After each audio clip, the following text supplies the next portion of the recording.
Welcome back to Straight Facts. It's Tuesday. I'm joined as ever by LB. We've got David Speaks Football here. We've got Positive Dan from Guna Therapy. Aaron will be joining us later on the stream as well. He's back in action today. Loads to talk about on the stream, with Arsenal taking on Chelsea this weekend after their game against Bayern Munich. Chelsea also play Barcelona tonight. So some mouth-watering fixtures to talk about. But have Arsenal gone a level above? Is there proof in that this weekend? We're debating that today. We're looking at United, who collapse again. A little bit of a purple patch, but it's ended in disaster. We're going to be picking the bones out of that one. We're looking at Slot, who looks like they're a real threat that he could lose his job and be sacked. We're going to be getting the boys' opinions on what was another disastrous weekend at Anfield. Plus, what does Pep's reaction with the cameraman say about his disposition at Man City? Is it being blown out of proportion? Has it not had enough media attention for attacking an innocent member of the crew? But we're going to be delving into that on the show today as they look to get back to winning ways City in the Champions League. But boys, how are we? We all good and well? Yeah, man. Very, very well. Big up for having me. Couldn't be happier, Terry. Couldn't be happier. Couldn't be more emotional. Couldn't be more emotional, Terry. Couldn't be I know. How is the menopause treating you, David? Because your emotions are up and down like that a lot. Do you know what I mean? It's yeah, of course. Yeah, hot flashes from time to time. You know how it runs. You know. In fairness, I wish the Man United players last night showed a bit of bloody emotion. We might have got a result. And, we're going to start with Man United because obviously it happened last night. It's fresh in everybody's minds. David, how are you feeling now? Sort of getting towards 24 hours later, because it was an opportunity to push into the Champions League positions. Gay gets sent off 13 minutes in for slapping his own player. All the advantage with Man United, the home form with Man United. And it was maybe one of the worst performances under Ten Hag's reign. We lose 1-0. Amorim's reign. It felt that way. It felt that way. Yeah. It was absolutely horrendous on every level. But, I mean, how are you feeling about it now, sort of nearly 24 hours later? You know, usually when something major happens, you feel better the next day. You kind of emotionally come down from it. I feel just as bad as I did last night on the match reaction. I mean, what a shocking performance, you know. I said this yesterday. From time you've got two players on their own team slapping each other and getting themselves sent off, and you can't take advantage of that, it's just embarrassing. It's just embarrassing. And I don't see the end for this manager. I don't know if there should be an end. I don't know what's next for this manager. The truth is, the longer, this is going to sound funny, but I think you guys will understand what I'm saying here. The thoughts that have gone through my head today is, the longer Arteta stays in charge of Arsenal and does well, the longer Arteta maybe even wins a trophy, the more Sir Jim gets inspiration from what Arsenal have done with Arteta. Right? Are we blaming Arteta for our problems? No, I'm blaming Arsenal. This is where I'm going with this. I'm blaming Arsenal. This is what's happening. I'm blaming Arsenal for our problems. And I'll tell you why. Was it a few months ago Sir Jim came out and said he's back in Amorim? Arteta didn't have the greatest of starts and look where he is now. I honestly feel like he's taken inspiration from this and what Arteta's achieved at Arsenal. And he'll stick with Amorim until the very end. I don't know, Terry, last night I said all I needed to say on the match reaction. It was shocking, but I don't know what's next for Man United. We're at a crossroads now. I mean, if we go and beat Crystal Palace, we could feel completely different. But do you really see us beating Crystal Palace away from home? I don't. No. I think that's why it feels so ominous this morning, because most of us, even if we won and played well last night, most people didn't have confidence of going to Selhurst Park and winning. So therefore, it's this sort of double-edged sword of we lost and it's horrible, but we know it's going to be at least 2 weeks until we maybe rectify it, because Palace are so much better than Man United. They genuinely are better than we are. They have a better squad. They have a better coach that's proven in the Premier League. I know they had a couple of weeks where they lost a few points, but they're straight back up near those Champions League spots and they deserve to be there. They are better than us and we're going to their ground. It's hostile. So I feel for me, it's 2 weeks of pain irrespective now. So yes, it's a horrible feeling. LB, obviously, you know, there's no love lost between you and Man United. Were you shocked with how bad we were last night? Yeah, I was. It was. It looked like a team. Yeah, but when I was watching it, I just don't think like you guys ever truly believed like that you would be able to break them down. Like I've watched City in the past, right? Come up against like really difficult teams to break down, defensive teams, and you believe that a goal's coming and a goal's coming. I'm watching United yesterday, and I'm just not seeing it. And I'm seeing the way that actually I thought Everton played some fantastic football, and they were popping it around. They had 2 goals. Watched it back again. The goal this morning. The way they passed the ball around your midfield for that goal was absolutely insane, considering that they had 10 men, and the finish was nice. Keeper probably should have done a bit better, if we're being honest with you, but it's just not good, man. You know what I mean? At 10 men after 12 minutes, that should have been a 3-0 Man United scoreline all day long, man. You know what I mean? Regardless of who you've not got in the team, like that should you're at home at Old Trafford against Everton. You've got 10 men. Nah, you should have won that 2-3-0 easy, and they embarrassed you, mate. They embarrassed you. You know, I've seen Ruben Amorim after the game. I've seen some of his comments as well. I actually feel like Amorim, I feel like he might just want to back out the job, man. I'll be real. I hear some of the stuff he's saying about like his feelings and that, and like going back to last year. And I've heard him before after defeats talk about if I'm not the right man for the job, then and it's like who says that sort of stuff? I actually feel like, bro, don't want to be at United. So, yeah, not good from United's point of view. Pathetic, really. Bruno, pathetic.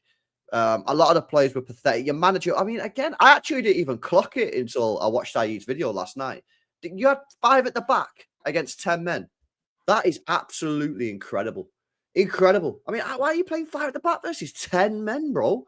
That is absolutely insane. So, yeah, you guys got serious problems, but we all knew that anyway. The question is, realistically, do you believe that Amorim is the man to take you forward?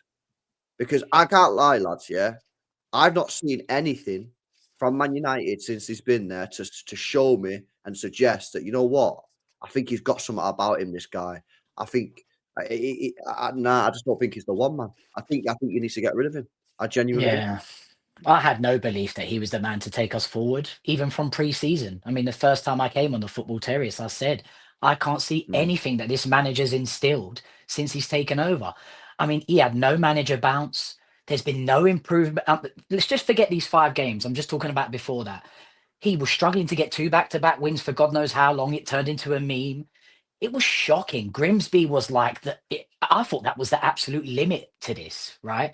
And then once we got those 5 games on the bounce, I genuinely, and maybe because I was such in the dumps, we spoke about Oblivion last time when we spoke about this. I was such in the dumps that I really thought we were starting, I'm not going to say turn a corner, but I thought we were starting to turn something. What's it? 34 games I read today, 9 wins, 18 losses, 7 draws. That's it's abysmal. Shocking. It's abysmal. You don't even play good football either, like to watch. This is what I wanted to ask you. Has there ever been another manager in football history married to a system like this? Married to a philosophy, yes. A style of play, yes. But has there been a manager married to a system that even when he goes up against 10 men, he doesn't want to change the system to get a numerical advantage? Like simple maths. I've never known anything like this. For me, it wasn't even the shape. The shape of how it looks on paper, I don't really care. It's the personnel. Now, we didn't have that much on the bench, but bring Ugarte on for Euro. He's a midfielder at least, standing in a midfielder's position. You bring on a fullback for a fullback, and you leave Luke Shaw playing centre-back, playing Gooseberry for 60, 70 minutes of the game. Take the fullback off, yes, but bring on someone more attack-minded like Shea Lacey. He didn't put any other young attacking players on the bench. We have got some injuries, and we don't have a massive squad. But you could have had Chido Obi on the bench, who, again, is attack-minded. The problem is when you then put defenders in attacking positions, barring crosses into the box for someone like a Maguire to head in, what are they going to do? They're defenders. They're defensively minded. So I understand the shape and changing system, but it's also his decisions on who to bring on. And on your question, LB, look, this is the maddest bit. You're right. There has been no new manager bounce. I was part of a group of Man United fans who said, look, there has been no new manager bounce, but he's done something different to all the others. He hasn't adapted to begin with. He said he's going to install his philosophy and his style. He said to us, it will go backwards before it gets better, and very quickly it will go horrible, but trust me, it will come good. There was some validity to this because it's what happened at Sporting. And he came in a bit later in the season, but it started terribly. Looked like it got worse than where they were when he came in, had the preseason, and he started turning it around. So in my head, I said, okay, it doesn't look great. I understand the anger, but I'm going to give it that preseason. Let him have some money spent on his squad and see what the improvements look like. And we had that 5-game spell where he went, okay, changed some little things up a little bit, made some small adaptations that I saw, and we started to improve. But again, we drew 2 games, threw both of them away. Then we lose like this at home. So for me, it's been 1 step forward, and I feel like it's 2 steps back. I don't have any true belief that Amorim is the guy to take us forward. But there is a big but here. And there is a big but. And Twisted Bubba put the comment in there. He said, Terry believes no manager would take United forward. And to a degree, this is right. It's a reductionist view of what I've said. But there is some truth to it. I've already lost faith in the next guy. I don't even know who he is, boys. But I think he'll foul. And the reason I say that is because it would be Ineos's second fouled appointment on the bounce. They kept Ten Hag, wrong. And if Amorim really is this bad, wrong. We've had a guy that's gone and put in his system from day one, which every fan was begging for a new manager to do, and it hasn't worked. We've gone for young up-and-coming managers, hasn't worked. We've gone for red managers, hasn't worked. We've gone for experienced managers, hasn't worked. We've tried buying Galacticos, it didn't work. Buying youngsters. I feel like we've tried so much and nothing's worked.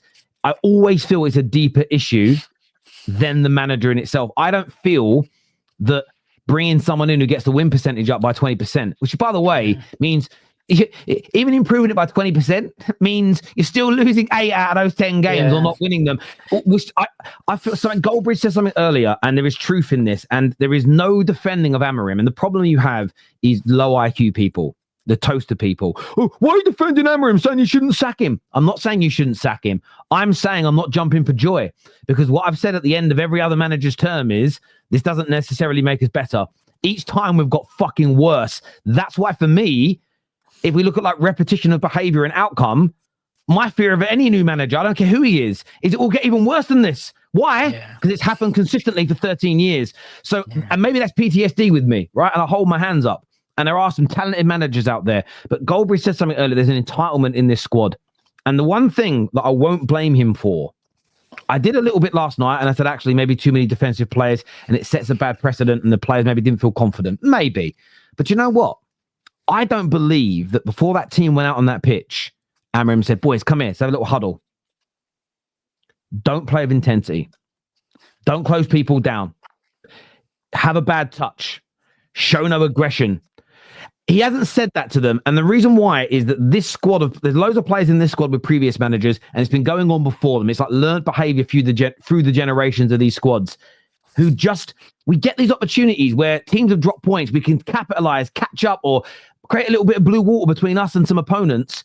The amount of times we foul is unbelievable. So I'm just in this space, LB. I don't think he's the right guy to take us forward. He hasn't improved us anywhere near enough in the last 12 months. But what I can't do, bruv, what I can't allow myself to do is sit there and talk about it in a reductionist way where I feel like it's going to be okay if Areola comes in. No, but you can, I hear that, yeah. But you can also say, listen, lads, I don't think this is the manager to take us forward, so I think we need to get rid of him. However, just because we get rid of him, I still don't trust Ineos to appoint the right guy. So whilst I think we should move him on and get rid of him because I don't think he's the right guy, you don't expect me to be buzzing about the new manager because I don't think he's going to do well as well.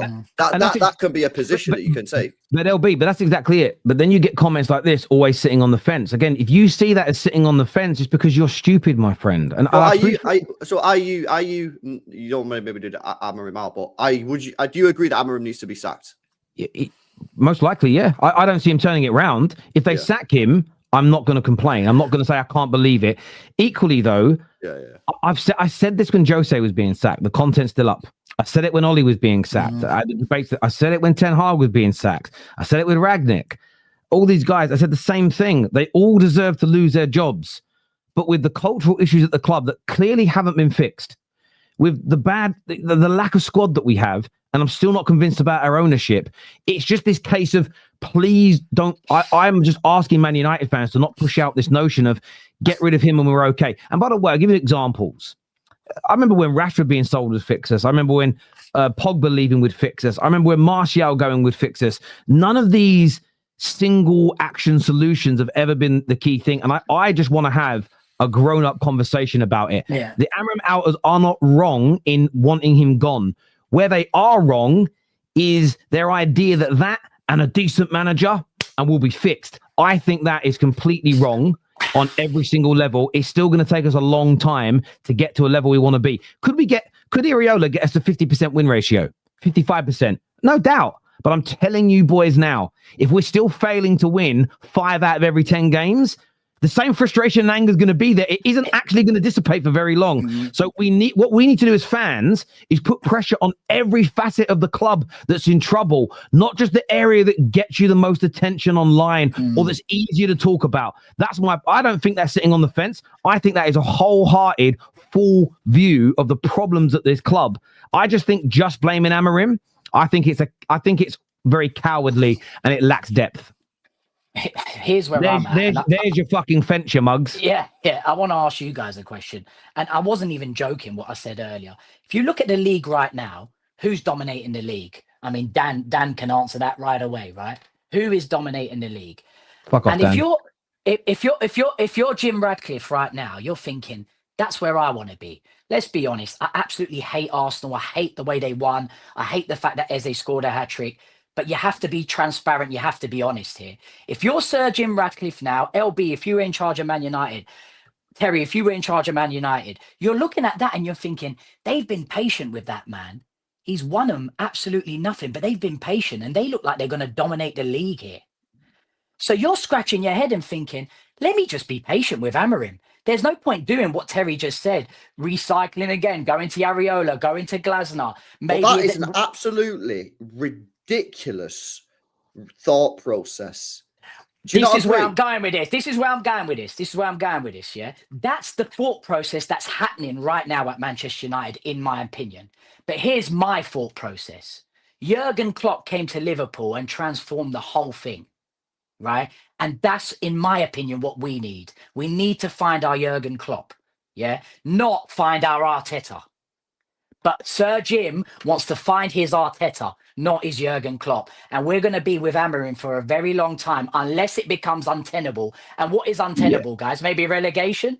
So this is the thing, though. But before Liverpool and FSG found Klopp, they had the Dalglish's and they had the Rodgers building the foundation for him to take over. Like, do you think we are where? Like, we are not where Rodgers left. I know that he had a bad second season after this man nearly won the league. And then they lost his 2 best players and they fell off. We're not at that level. Like we're still stages behind that. So when people say to me, does keeping him help? No, not necessarily. But this is why I find that the conversation so hard, because I think there are still deeper problems at the club. So I'm not suggesting that a new manager might not fix us. I hope we get Areola and he comes in, bang, up to winning 70% of our games. It clicks. We keep buying players and we don't look back. And I'll go, do you know what? I'm actually so glad the culture was fixed. Actually, things weren't as bad behind the scenes anymore. Ineos did fix them. I just couldn't see the wood for the trees because of the bad results. I'll hold my hands up because I don't believe I'm right about everything. The issue that I have is that I'm just going with my gut feeling. I don't feel like those things are fixed. How do I know that? Because people hate Ineos. They hate the way we operate. They hate the squad. So I sit there and go, it's fine to bring in a new manager, but don't start going over the top. That isn't defending Amorim. It's being honest about our position as a football club. We are nowhere near the other big clubs around Europe that changing a bad manager or a manager during poor results can click you straight back into gear. We're not where Liverpool are, where they've got a team that just won the league, who if they change managers, if they went and got, who's the top manager right now in the world? Say they went and took Diego Simeone out of Ati. Nobody would bet against this Liverpool squad suddenly being re-galvanized and killing it again. You wouldn't, because they've won the league. We're not in that position, and we've got to stop thinking like that as fans. It's like thinking I'm going to go to the gym for a month and I can beat. Yeah, it's like Jake Paul thinking he can beat fucking Anthony Joshua. It's ridiculous. It's ridiculous for me. So, but equally, it's hard to have the conversations because people will take it as defending Amorim. It isn't. It's understanding Man United's true issues here. This is here. It says Sporting 2 loss in Portugal since the new season. The league. You can win games by managing from home. You have to adapt in the Premier League. I don't agree with that because they hadn't won the league for 19 seasons, and to break something like that takes something. It takes something special. Yes, yeah, but here's the thing, David. Yeah, here's the thing, right? You know when people talk about these managers, people might say if you're a United fan because you might be reactionary or like emotional or whatever, but you might not like him as a manager, right? But he's obviously not a shit manager.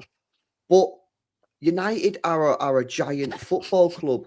So, having he is a good manager, isn't it? Let's be honest, he's a good manager, right? But is he good enough to manage Manchester United? That's the question. Like, again, it's about the argument with that. United. The issue we're at, LB, and it brings us back to the conversation we just had. Was LVG good enough? Was Jose Mourinho good enough? Yeah. And then we went the Ollie route. Where do we go next? We don't have a clue where we go next. And this is why I'm going to reiterate it. The hierarchy are looking at it. Who's dominating right now? It's Arsenal. They look like they're going to run away with it this year. Let's copy and paste what they've done and just stick it out. I think that's what's going to happen. I don't know what you guys think. Let's stop talking about Amorim. Say it again, because I can't. I missed what you said. What did you say? Basically, let's stop talking about Amorim in or out, right? I think the strategy is going to be this. Sir Jim's looking around the landscape. Who's dominating the league right now? It's Arsenal, right? And they've been patient with Arteta to build whatever he's built. Spent £1 billion, 720, whatever, yeah? And they look like they're dominating the league. And I think they're going to copy and paste that philosophy and just stick with Amorim until he reaches that. That's what I think is going to happen. But to do that, you have to have seen something from the manager to suggest that you think, right, all right, he's not maybe done amazing, but I'm seeing something. And my question to you then, David, have you seen anything from this manager to give him that time and the money? Because you're going to have to give him money as well. Arsenal have done £1 billion, still not won out. So are you prepared to give him money and time? Have you seen anything from him? It's funny you say this because I'm not plucking this out of thin air, right? This was months ago when Sir Jim used Arteta as an example. He said Arteta's first 50 games, he didn't do so well. I compared the 250 games, Arteta and Amorim. He shit all over Amorim's first 50 games. Amorim's been terrible. So if it's taken Arteta 6 years, it's going to take Amorim about 16. So to answer your question, LB, I don't think he's the man for the job. I think he's well out of his depth. I don't think he's got a plan B, let alone a plan A. He's completely clueless. I said this last night. The minute Moyes lost a man, you see him galvanizing everyone and saying, right, this is what you need to do. This is what you need to do. This is what you need to do. Amorim needs to be like, guys, this is where we dominate. This is where we take over. But instead, no, the system is the system. Oh, mate. It's hard. I don't have the answers anymore. I'm completely clueless, man. I never have the answers anyway. We have to remember, David, just 3 days ago said he's got a belief that Amorim's going to win the league this season. He's going to do what he did at Sporting this year. So David had a complete U-turn here. But Terry, you did just say that, you saw what happened at Sporting, you saw the history, and you could see that happening right now after these 5 games. And that's what I ran away with, I know you ran away. I gave him time because of that. And it's a case of, well, it takes... I remember when Ralph Rangnick came into United and United fans were all gassed about the Gergen press because we didn't press enough under Ollie and we wanted to. And I remember listening to somebody on TalkSport, a German football expert, that said, look, United fans should slow down. For a team to be able to press like a Jurgen Klopp side, it takes about 18 months of training and conditioning to be able to do that for 90 minutes regularly every single week. It takes a long time to implement. They've all got to have asthma, don't they? Yeah, true. And that's the thing with a lot of systems. They take a while. They take a while to embed as an example, but this just hasn't worked. And we can delude ourselves all we want, and we can give him, look, maybe he gets more time and we buy the midfield he needs and we buy the defenders he needs and we go up a level, and maybe that works. And if it does, fair play. But right now, I am honestly, I do feel between a rock and a hard place. And this isn't sitting on the fence. It's honestly not having a a notion of the best thing to do. Sacking him, I see the merit. Somebody else could come in and improve us. At the same time, I feel that if we don't go for someone that's playing the same way, are we going back to square one? Do we go further backwards? What if the new guy fouls? Where would we end up then? If Areola comes in and fouls, as an example, where do we go? I'm scared. I'm genuinely petrified about both decisions. Both decisions feel negative to me. Neither decision feels to me like we are going to improve enough or significantly or over the long term. That's the fear for me. Am I jumping into the fireplace or am I jumping into the frying pan? That's how I feel. It's like a lose-lose situation, it feels like to me. The only thing about sacking him, which I think helps, is even though I might not project it publicly this time, you always get that little, maybe this time. You get that little bit of hope this time that it might work. But it's like a lot of things in life, and young men, you got to learn this. The fantasies very rarely live up to the to the reality of a situation. Trust me. You know, you can text there all you want, all right, but when it actually comes down to it, you're never as good as your text messages. Trust me. I don't know if you guys have seen Kevin Hart's new stand-up special. Maybe you just need the pill. You know, the dick pill might help. Do you know what I mean? It's a great bit. If you watch the set, it'll make a lot of sense. This here says a system that relies on Dorgu and Mazraoui to make the final decision in the final third. What a joke! Yeah, I mean, there's an argument. I agree. So don't play them, and change the system. Then there is the other argument of the ownership knew. This is what Goldbridge said, and I think he's right in this train of thought. You knew what you were buying, and you know the kind of players that are needed to make the system work. But yet, over 2 windows, we've barely made a dent into the squad that he needs. So if there wasn't the money to buy 7, 8, 9 players over 2 windows to make it work, you shouldn't have hired him. But if we shouldn't have hired him and it's anyone else's fault for being stupid, why have I got faith the next guy is going to work? Because they're stupid. That's why. Terry, when you first appointed this manager, we was on this stream, and I remember saying to you that this Amorim thing is such a gamble, because when you change the system and play a 5 at the back, you need specialised personnel. And I've mentioned it so many times. I've heard so many centre backs over the years, who played in a back 4 and then been put in a back 5, and they say it's like a completely different sport. Like, it's completely different. Like playing right-sided centre-back in a 3 is completely different to playing right-sided centre-back in a back 4. It's not the same. So you went from a manager, Ten Hag, who played a 4-3-3 style, and then when I got a manager who played a 5, it was absolutely stupid. When you sacked Ten Hag, you should have got a manager that come in and played fundamentally a similar style. It doesn't have to be exactly the same, but could work with the players. There's so many players in that team that don't work, And by the way, this summer coming up, it's time to say goodbye to Bruno Fernandes, mate. Yeah, because he has been at that football club. Yeah, I knew you'd say that, innit? I knew you would, right. Yeah, but it's time for him to go, mate, because he is absolutely ridiculous, mate. Well, he's again, not a good representative for your football club, bro. Well, it depends, though, because once that depends. If we're going to stick with this system, I think you're right.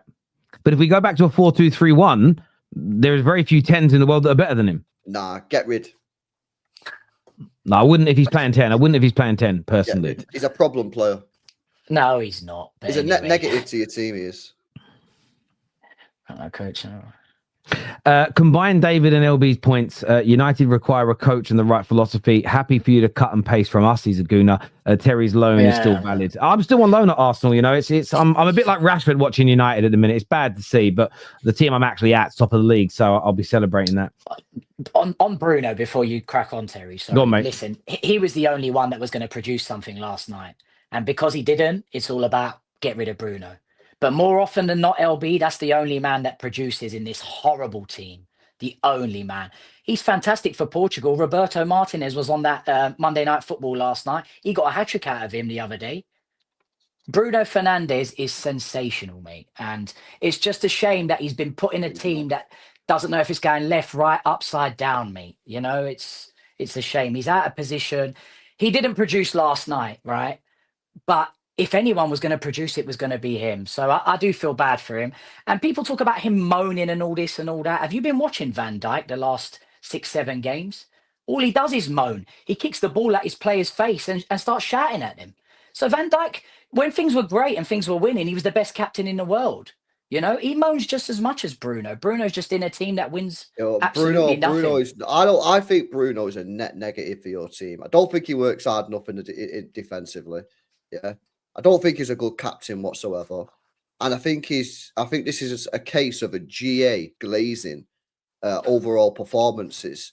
I think he's a net negative to the team. I really do. I would have pinned him off in the summer. I think he'd slot right in your team, mate, and improve it. Well, maybe if you come into our team, it's a proper structure. Yeah, you not got a proper structure. That's the point I'm making, and he still looks great again for us. Yes, he gets highlighted, but if he played for you guys, he'd be sensational. He'd slide straight into your team. Dave, what did you always say? What's your famous line about the manager Carlo Ancelotti can turn around from a penalty, right, and doesn't have to watch it because he's won things. Van Dijk can shout and moan at people because he's captained him to the Champions League and to the Premier League to all these trophies. So Bruno, what's he won? What's he won with? Bruno captained you to a Europa League final loss against. Well, he's won an FA Cup and a League Cup, so I guess he can shout more than whoever captains you guys. But anyway. This is why, though, I don't push those narratives that only players that have won things and behave certain ways, because it'll always come back to bite you in the butt when it needs to. This here says no risk taking, no youth, no gambles, no attacking, no wingers. Well done, Ineos. This is everything United stand against. Wonder what Fergie is thinking. Listen, I appreciate your super chats all the time, English Talent FC, but you're the person that comes on every show and says, I'm so glad none of our academy players came on. You hate the academy. So why are you including that in your rant? I need to understand that. Haaland making City worse, GA glazing net negative is what he says here. Moving on from Man United, I wanted to touch on Liverpool because Dan, we haven't heard too much from you yet, but another bad defeat for them at the weekend. The crowd leaving early, slot out trending everywhere. It does feel to many like a sacking could be on the cards. What do you think that's what they need? And why did it go so wrong for them on Saturday, in your opinion? It's a tough one, isn't it? It is a tough one. He's just won them the Premier League. And I know he took over a good team, a team full of winners. And they've lost a lot of players. And I echo it. I'll keep saying it every time at the start of the season when everyone was asking, can Arsenal even challenge Liverpool? That was the question. And I was like, you're damn right we can challenge them, right? And if they get Isak, it's game over. I always said it. They lost big players. Big players. One of them, fortunately, he's suspended and won't be playing against Arsenal Wednesday night. But Diaz, massive miss. God rest his soul. Jota. Trent, I think, is the biggest miss. Or with Diaz, probably both of them. So they lost 4 big key players. And I think that's been a massive reason to why they're not performing at the level they should be. With Slot, it's such a difficult one because how can you want a manager out who's just won you a Premier League? And look, he took over a great team, but it's not like they just won back-to-back titles. They hadn't won the title for about 3 years. And he's come in and won them the league. But they were up there and they did have top quality players. So look, I don't know. I think he's earned himself at least this season to see what they can do. Because could Liverpool still go on a run at some point in the season? You look at the table, it's very congested. We were just talking about Manchester United. If you beat Palace, which is not out of the question, by the way, you go above them. You're on 18 points, they're on 20. So you'd actually go above Crystal Palace. It's very congested. So, I mean, if Liverpool get in the top 5 and they get in the Champions League, who knows? Liverpool could still pick up an FA Cup. You know, so would that be a disastrous season? Right now, it's not looking good. It's not looking good at all. But I wouldn't listen. They're not going to win the Premier League now. That's for sure. Do I understand why they're going so crazy for Slot? Of course I do. Of course I do, because it's the way they're losing these games. They're not just losing them, you know, by the 1 goal. They're losing 3-0 at home to Nottingham Forest, which is embarrassing in itself. But for me, he deserves at least to see out this season. But that's just me. Well, what are you saying, LB? Because obviously there's a lot of talk about, you know, maintaining standards in football and doing the right thing. Is giving him the season right because he's won the league title, or is it still about results? Because at the moment they're dropping like a stone. Yeah,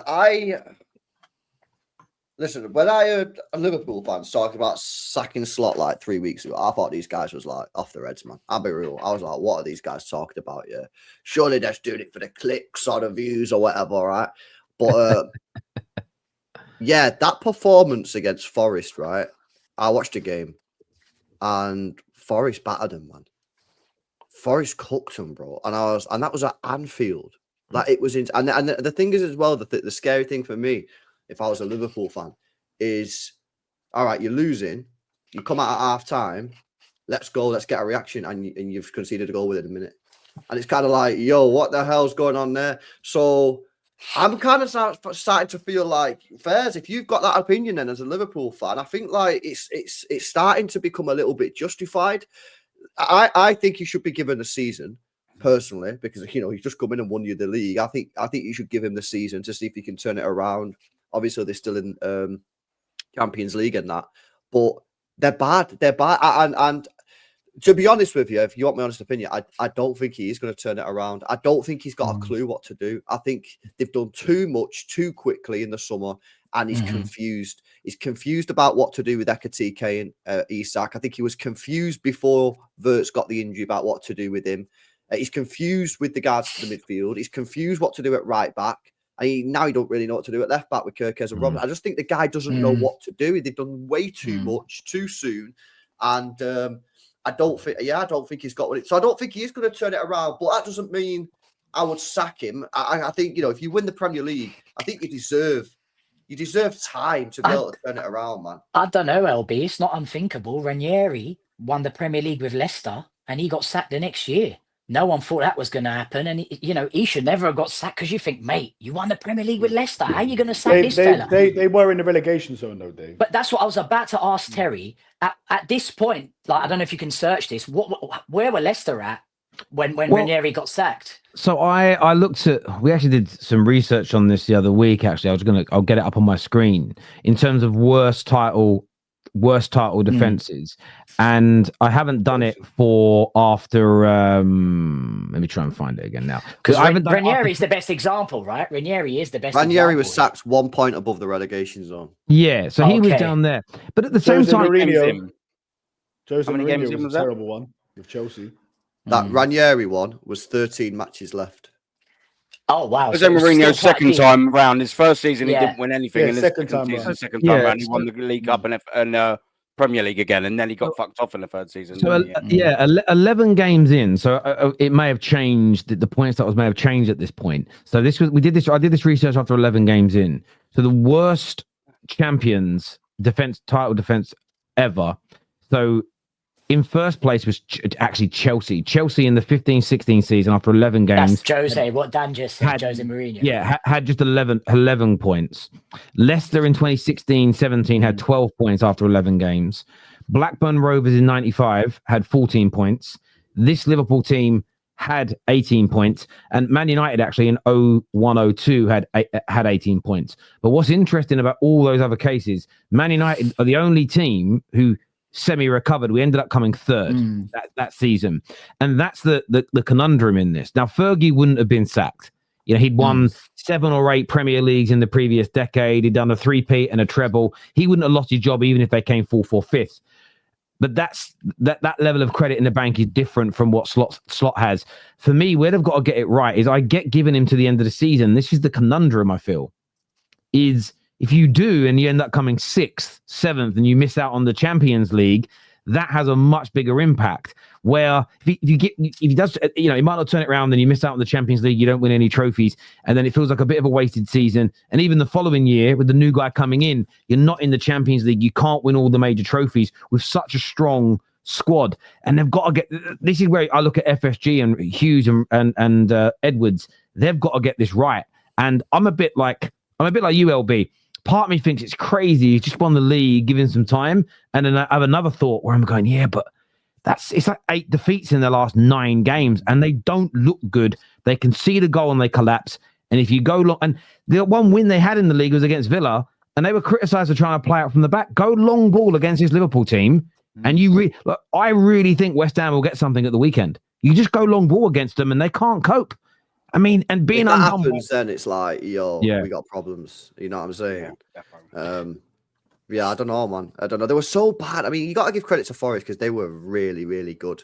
Yeah, that Elliot Anderson, man. Oh. What a player he is. Yeah, but yeah, I don't know. It just doesn't look. Someone's not right. And then you know what it is, right? You talk about the moaning of Bruno Fernandes, and David spoke about it before.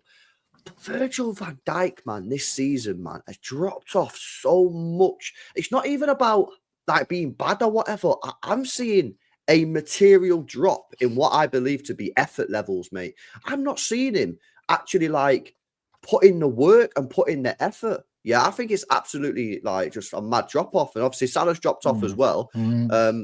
I don't know, man. They got serious problems, and I don't think they're going to turn it around. But I wouldn't put. I think the guy deserves to be given a season, man. Like the guy just won you the league, man. You're going to sack him like 3 months into the new season?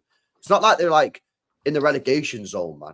They're like 2 or 3 wins away from being back straight in the top 4. So I think everyone needs to chill out a little bit. City did this last season, and then we went on a mad run in the second half of the season. So yeah, let's see if they can turn it around. But I don't think they are. What are you saying, Aaron? Do you see them turning this around? And if so, what needs to happen? Wayne Rooney today has called for Mo Salah to be dropped. I mean, I don't know if you guys have seen Carragher. Carragher like slammed him, saying that he's got to start. You know, he said I think Carragher is actually a bit of a disgrace when it comes to Mohamed Salah, bro. I don't know. Listen, I'm not a Liverpool fan. I'm a City fan. But the way Jamie Carragher goes on about Salah, mate. I don't know what Salah's done to Carragher, bro, yeah. But the guy's always... I've noticed it. The guy's always taking a pop at him, man. He's like, why is he not speaking to the cameras? Well, Van Dijk's the captain. So Van Dijk speaks to the camera. And before he was talking too much. Do you remember? When he was talking too much last season about the contract and all that. And him coming out and doing interviews after talking about his contract. I've not been offered a contract yet. Do you remember? And he done the exact same segment on it. That's the point he's making. But that's the point he's making. I'll play the clip in before we go down. I'll get the clip up and then we can play it and then to give what we're saying a little bit of context. But yeah, I'm a bit like you, LB. It felt like a... Why wouldn't you want your captain to speak? You're going through mad form, yeah? Surely you'd want your captain to speak. Why you want your winger to speak? That's why he's the captain, no? That's why he's the captain, bro. Yeah. That's literally by definition why he's the captain. I don't know what's wrong with Carragher, man, but I've seen him have pops at Salah before. I've got a theory. I think he doesn't like the fact that he's going to surpass Steven Gerrard's legacy. I think it's his best mate thing. Best mate thing. You could never prove it, but I get where you're coming from. I do, yeah. This is the clip. This is the clip. I think Virgil van Dijk, after the game, has come out again and spoke, as he should do as a captain. He's called Liverpool a mess. I must say, on the back of all these Liverpool defeats, it's always Virgil van Dijk who comes out. And as I said, the captain should do that, but there should be other players in that dressing room coming out and speaking for the club. A year ago this weekend, Mo Salah wasn't shy in coming out and speaking about his own situation, about the club not offering him a contract. I only ever hear Salah speak when he gets man of the match or he needs a new contract. I'd like to see Mo Salah come out as one of the leaders, one of the legends of Liverpool, come out and speak for the team. It shouldn't always be the captain. But obviously, the manager is the one in the firing line. Any manager with results like that, as you said, if they were part of the bottom 4 or a promoted team, would be under pressure. So there's no doubt, the manager is under pressure now with results like that on the back of being champions, but also on the fact of what Liverpool spent in the summer. Yeah, I mean, it feels like a bit of an unnecessary... I mean, Mo Salah talking to the public. I mean, how's that going to... We had a debate last night on our match reaction where Amorim takes accountability every time he loses. He says, it's my fault, my responsibility. And a lot of United fans are saying, I hate that he does that PR gimmick where he says he takes responsibility. And it makes me laugh because a lot of Arsenal fans that don't like Arteta, as an example, get annoyed that he doesn't take enough responsibility. You've got like Liverpool here going there. Mo Salah needs to come out and talk a little bit more. And it leads me to the conclusion that I think it doesn't, if you don't like somebody, I don't think it matters what they say. You're going to find fault in it as an example. But Aaron, how is Mo Salah doing some interviews going to improve Liverpool? Well, look, firstly, I'd just like to say big up to the panel, big up to the chat. I finally made it after a win, so you can't knock me for that one. And I will massively apologise for the other 2 games that I did miss after the win. I was on my uncle's deathbed and then carry him in while he was in the funeral, so I do apologise.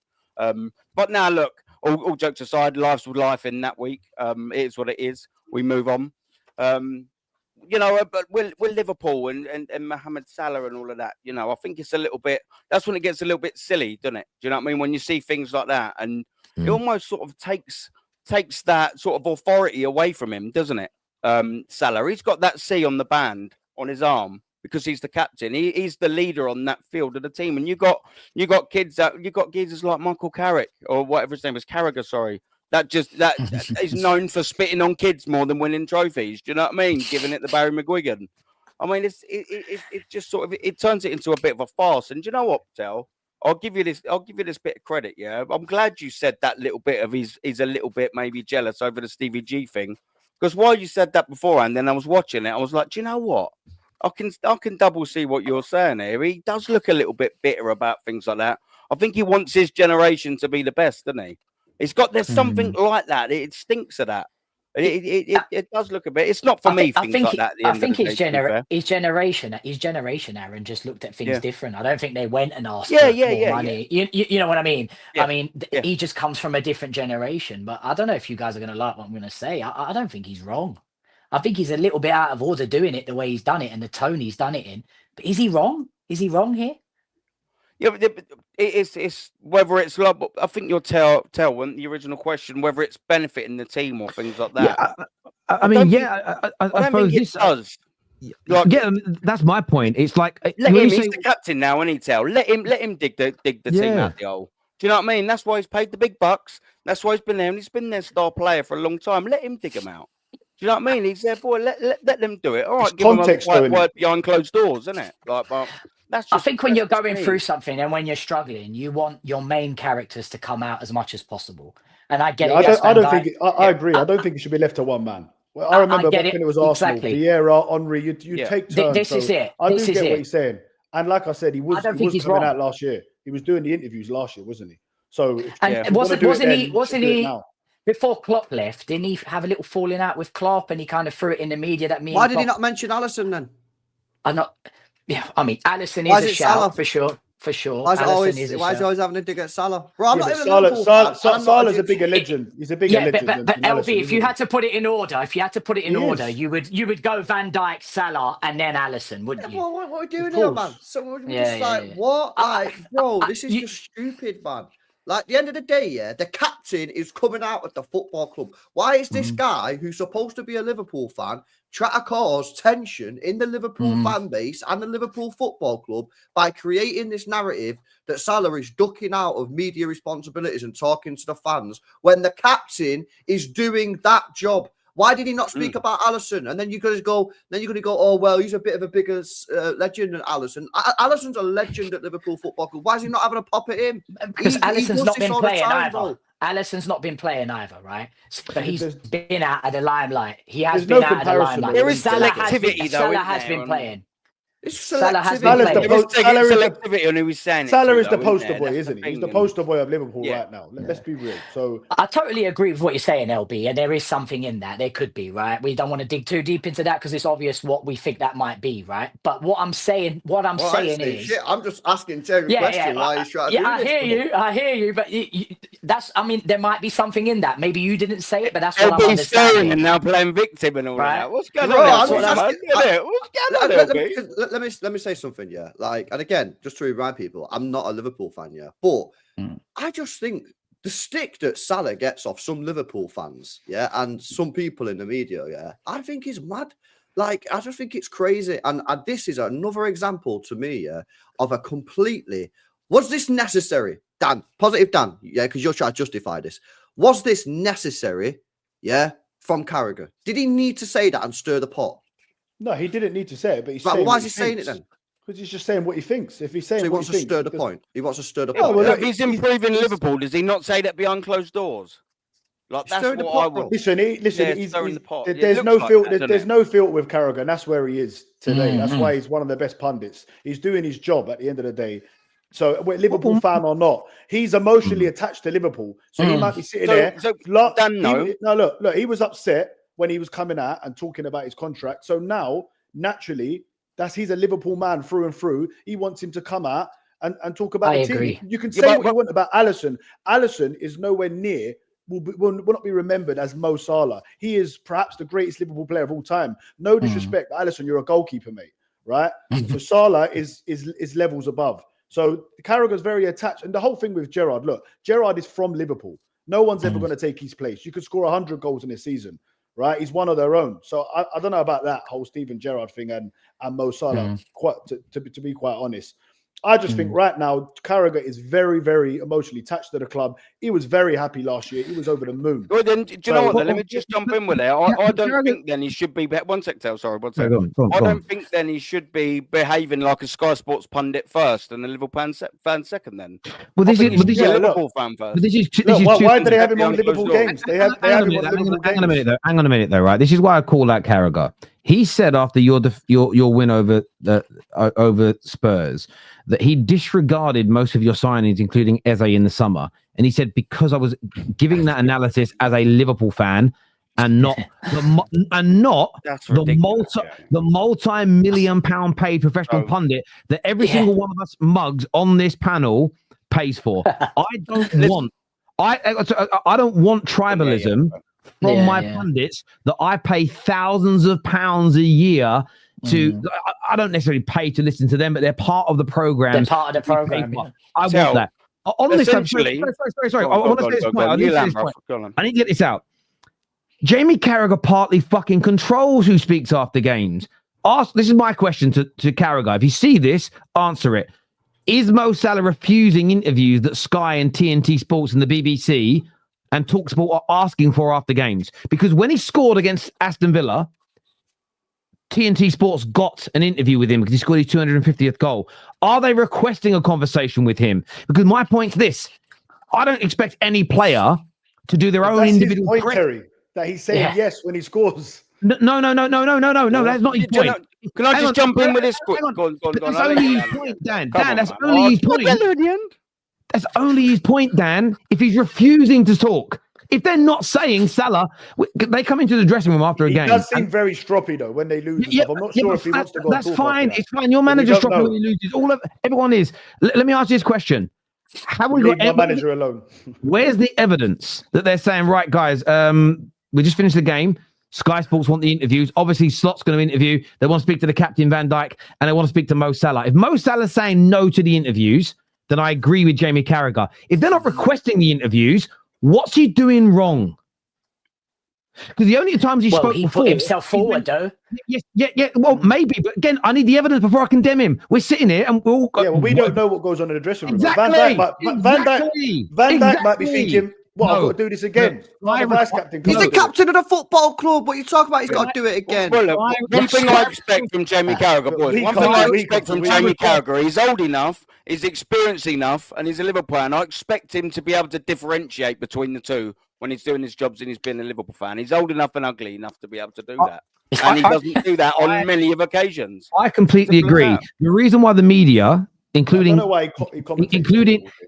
Jamie's companies, the reason they were interviewing him loads in the back end of last season is so they could get the headlines about his contract renewal. That's why he was talking to them. There was one interview he did outside an awards evening, okay, where somebody asked him a question and he spoke about it, or outside a training ground, somebody spoke about it. Right now, if any players going to events and doing interviews like that, they get slammed anyway. Because why are you going out and smiling? Why are you going out and having fun? Why are you having dinner with your family when we're losing football matches?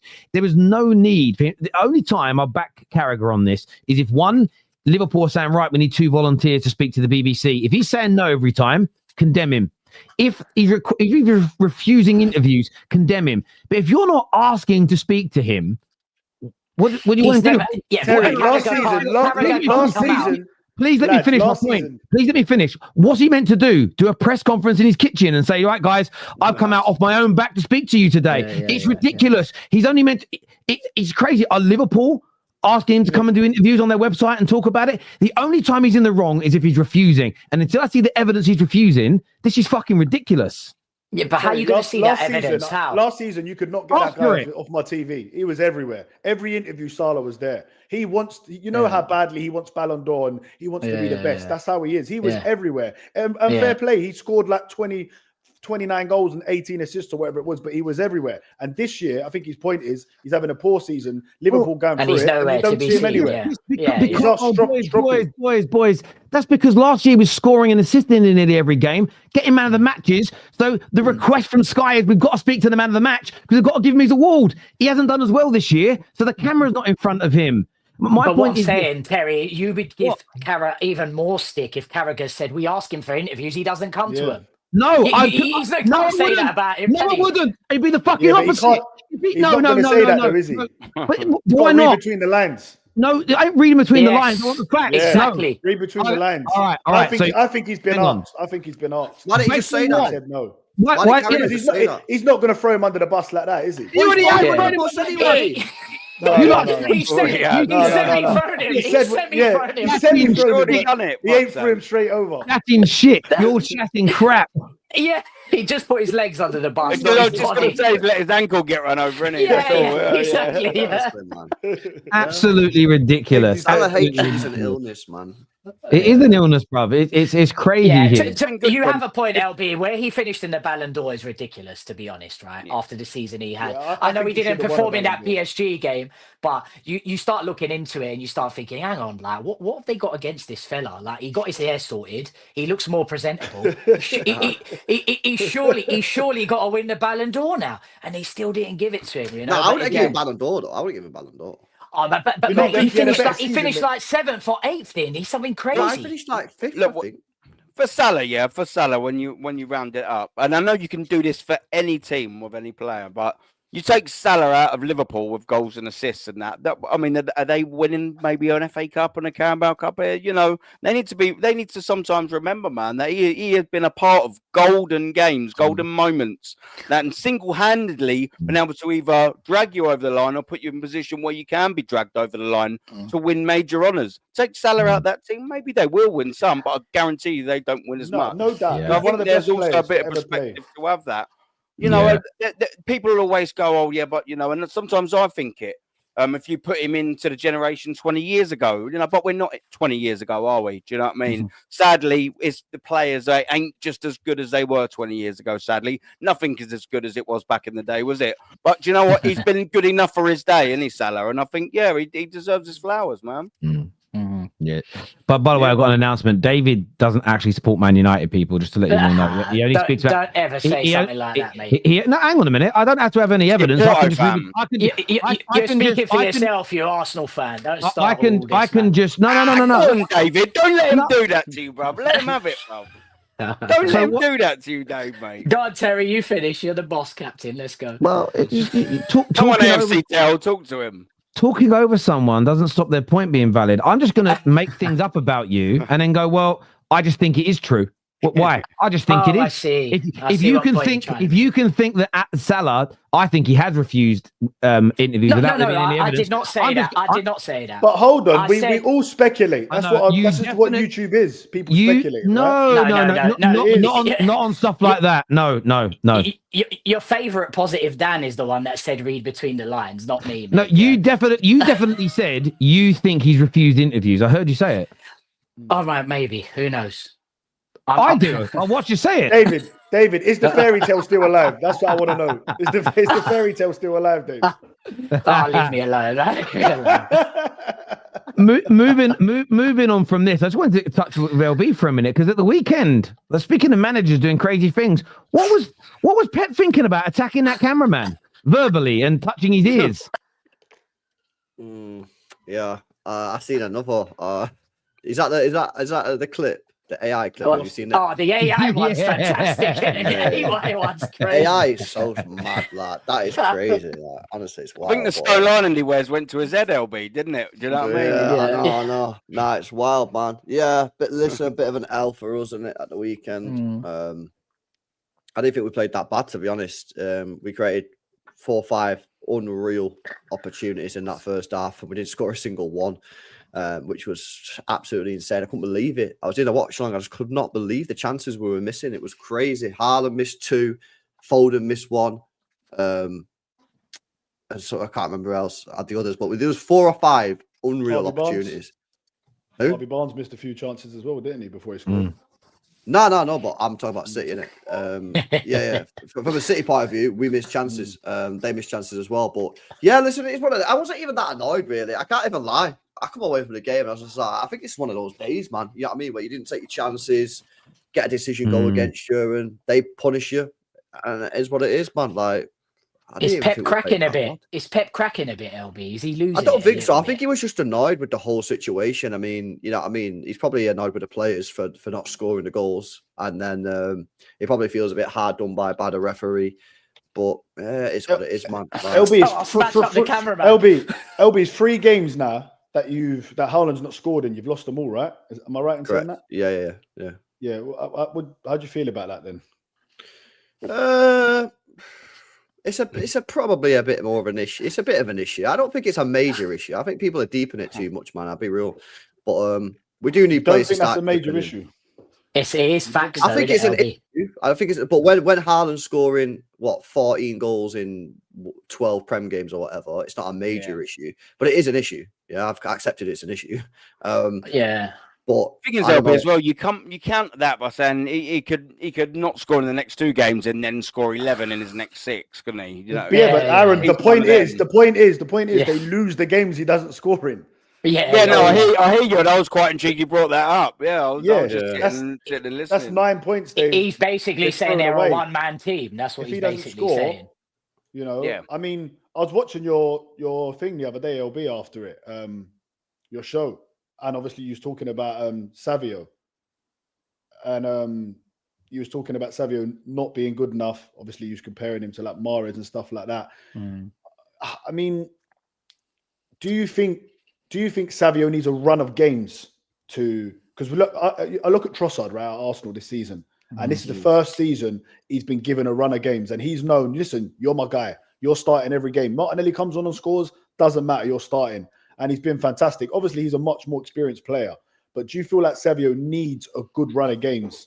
Well, I mean, first of all, it's not Savio's fault we lost. He only played 15 minutes. But he probably does need a start. He needs a run of games, but we can't give him a run of games because we need to win football matches, bro. And you can't drop Doku because Doku's playing really, really well. And I'd still be playing Cherky off the right. Yeah. So what's Doku got though? Doku's got 1 goal in the league, is he? Nah, but he's creating chance after chance, bro. Yeah. And I've said that. I said I could do with him chipping in with a few more goals. Yeah, but he created 3 opportunities. Did he take him off, LB? He took him off, didn't he? He took him off for 15 minutes ago. Yeah, which I couldn't believe. What do you think? Okay, yeah. I thought the subs were weird, man. You know what I mean? I thought the subs were poor, very strange. Like he didn't bring Mamouche. You need a goal. He didn't bring Mamouche on. He brought him on with 3 minutes to go. It's kind of like, what the hell's going on there? So, yeah, but I don't know, man. Weirdly, I wasn't even that like arsed or like stressed about it. I don't know why. Maybe because like it just felt it was one of those days, isn't it? Nothing went for us, man. Nothing. But didn't he come out and say, like, after they asked him about the cameraman, that I know that we need 100 points or something to win the league. As that was his reasoning for overreacting or whatever. But why is there no official like footage of this? How has he gotten away with that in 2025? You just got to know the right websites to click on, mate. That's where you find well, Terry, should I tell you what this is? When you earn stripes in the world, you get away with things. You know what I mean? And that's what's happened there. It's not right, though, is it? It's got to be. It's not right, though, is it? Yeah, no. Can you imagine? Cameraman will treasure that here for the rest of his life. If that was Arteta, if that was story, isn't he, for the grandkids now, isn't he? Hated as a linesman or an official, but that's his story now, isn't it? Guardiola touched this here. Out of his ears, because he's not gone on top of his head. You know what I mean? I sniffed his ear here. Do you remember, guys, watching something about Mary, her brother? If he touched like his ears, he'd like punch you and beat you up. My baseball. Have you seen my, I can't do the voice. I'm gonna get cancelled for doing that. Have you seen my ball? Yeah, I'll do it. Don't worry. Have you seen my ball?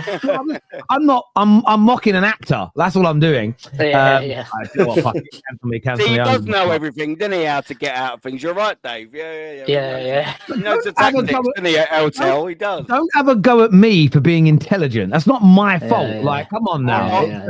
Well, I'll have a go at whoever I like. I'm a free man. Yeah. It's what it is. It's what it is. I wish I did have fuck you money though. It'd be nice. Wouldn't you just love to have fuck you money? Yeah. That way you can't be cancelled. Like sort of. I think Kevin about Hart it every level. day, mate. I think about it every day.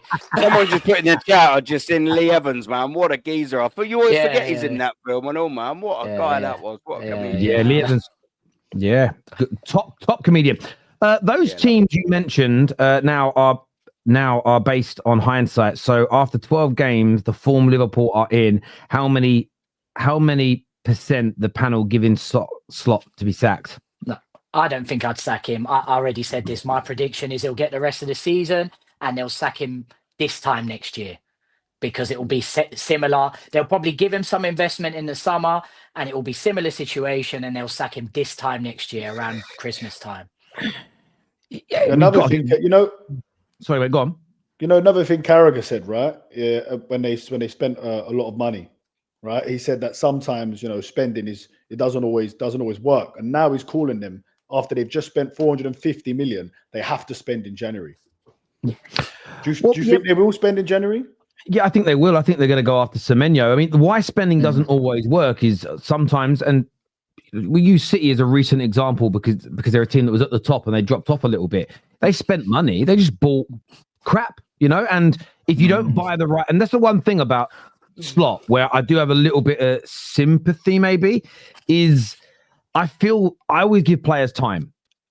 But I do have a gut feeling that a couple of their signings are just never going to work out. And I'm not even sure which ones yet. I just look at it and go, is it all the system that's made every single new signing look bang average? No, or maybe like every single one of our clubs at our peak and at our worst, we've all bought flops. So the idea that we're all going to make it doesn't even fit anyway. True, but they're individual signings, right? We established this last time we did a show. You can't bring 5 first teamers into a team. Like, Terry, that's like, I don't know who you've got hired or who you have part of your business, right? Let's say you just got rid of them and brought 5 new people in. It's not going to run as smoothly as it was. It's going to take some time, right? There may be a dip in how efficient things are.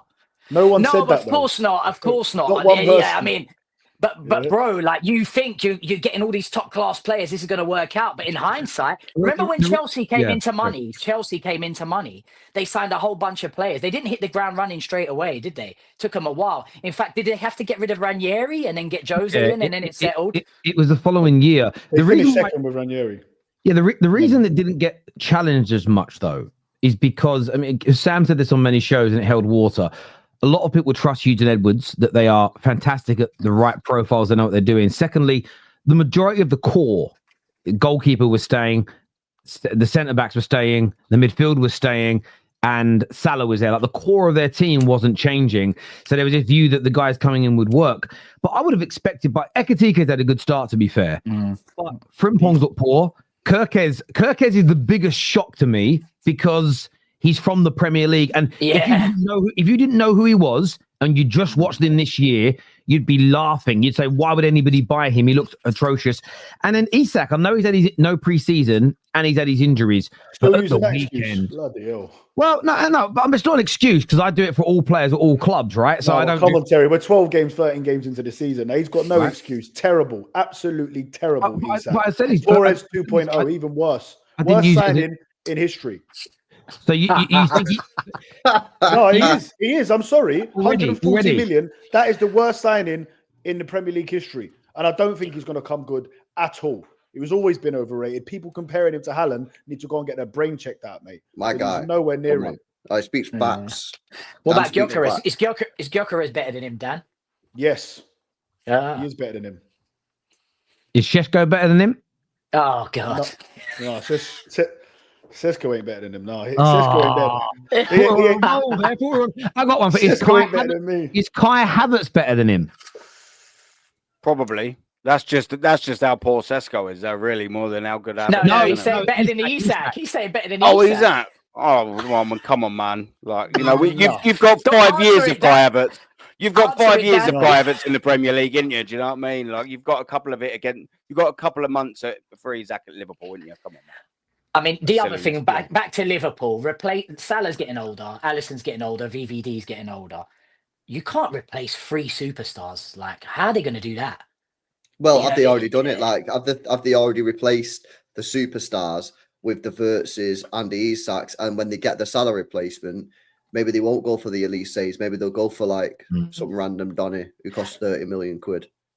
Yeah. Right, so you think these guys are replacements? They're not additions, right? You think they're replacements? I guess so, long term, right? Well, not like for like positionally, obviously, but in terms of stature and personnel, Isak's meant to be the new Salah sort of thing. Yeah, but I'm talking about the fall off that they've had. You can't just blame you can't just blame the new signings, is what I'm saying. I know we're not doing that. But what I'm saying is that these guys are older, right? They're a year older, and Father Time just catches up out of nowhere. And that was always going to happen, wasn't it?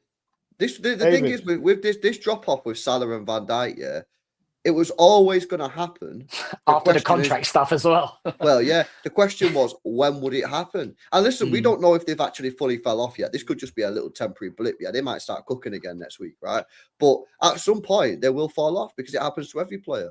Yeah. Once your legs go, man. We've all seen, because one of the things I always say, yeah, people say, "Oh, you don't become a bad footballer overnight." That is the biggest lie I've ever heard. Yeah, because once your legs go, you are finished. Yeah, you are finished, because the pace of elite level football, you can't, everything just changes, man. You're going for leave the football. Age is inevitable, bruv, isn't it? It's inevitable. Man. Only me and Aaron get this. Quote is that? Whose famous quote is that? Only me and Aaron will get this on the panel, because you three are still quite young, right? You're still in your what are you, David and Daniel? Early 30s? 34. Guess my age. He's done me. You're in a school with Dan, so I know you're the same age. Yeah. Early 30s, so you're there or thereabouts. So maybe you're there. LB's still in his 20s. He's grand. Like he's loving life, right? For me, okay, cheers. I thought you were. I thought you were like 28. Nah, fucking in my 20s, and I've gone bald. Mate, no, that's why I'm laughing. I didn't want to say LB, but I was bald at 18, so I don't know. I don't judge it on that. Do you know what I mean? There's no way he's in his 20s, bro. I thought he was 20. I thought you were 28. No, I'm 31, innit? Oh, it's not that. Yeah, so you're still young, but you're all getting to that age now. I've been through it. Aaron went through it years ago, where what happens, you get older and your body, I know we're not athletes, but it's the same difference. You just wake up one day and getting up hurts. And that's why you've got to watch, especially our age group, and you're getting a bit older, watch Kevin Hart's most recent special. It's basically all about getting into your 40s. And how much you getting paid to say this, Tell, mate? I wish I was getting paid money. That's it, LB. I started taking some creatine recently. That's actually helping quite a lot, you know. What's the old fucking? What's that for? The barnet? That's German engineered shampoo and all of that in the other fucking salad. That's for the old joints. That's for the old joints. What is that for? Yeah, no, but it's true. Honestly, you run. I run the other day, raced my son. My Achilles just snapped. Monster as well. Yeah, that's not good for you. That's no good at all. Mate, that's I've been drinking them since I was 13 years old, bro. Yes, bro. Ruin your insides. That's why you went bald. That's what they said. That's the small print in it, right underneath. They don't even put it on the side. We're called boarding. Each salary badge not included, did it? It's all right. It's all right. I'm going to get a little top up on the hair actually in March. Getting a little top up done on the sides, on the back. You'll be getting a Botox soon and all of that, wouldn't you, Tell? I am. I wouldn't say no to a little bit of Botox. No, I wouldn't. I haven't done it. You're a woman, ain't you? Oh, come on. That is sexist. No, I wouldn't. I know. That's why I said it. No, I've not had it done. Would I? I don't know. I don't think so. I look all right, to be fair. Like I haven't gone grey yet. I've got a couple of bits of grey in the beard. But I'm all right with that. But that's good for your age. Well, I'll give you that. I've got jet black hair. I've got like one or two coming through. I'm happy with that. It's decent at 40. No, it's nice. You get to 40, you got no grades. Oh, it's all right. It's not bad. Yeah. Then I look down at my body. I'm like, I've drank too much Stella. I need to sort myself out. You know what I mean? Yeah. That's what it'll go wrong. At least you enjoyed your life.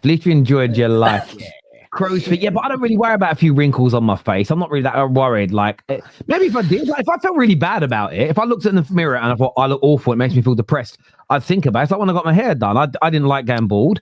I decided to get a transplant. Made me feel better about myself, and I think men should embrace that. If it makes you feel better about yourself and happier, do it.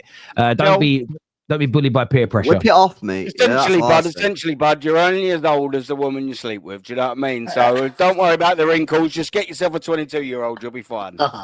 Mate, if my missus is watching this, that's it. I'm not allowed back here. Yeah, mine's upstairs. I said that a little bit more quieter. Do you know what I mean? Sorry, babe. Get Botox, Terry. I get a lot of messages from companies that want to sponsor me to have Botox. They're like, "Oh, we want you to come and do this and make content." And I might just say yes now for a laugh. Do you know what I mean? And Gotta be teeth. I done, get a lot of mate. teeth companies get the old veneers done. I'm like, oh, I don't know about all that. Thank you, Luke, for encouraging everybody to hit the like button. I appreciate that a lot, my friend. Thank you. Do you think Dutch coaches are overrated? Get rid of them, mate. Get rid of these guys. These guys are poison, bruv. Listen, LVG and Ten Hag are the reason we're in this situation now. They wrecked us. They wrecked us. And let me explain why, yeah?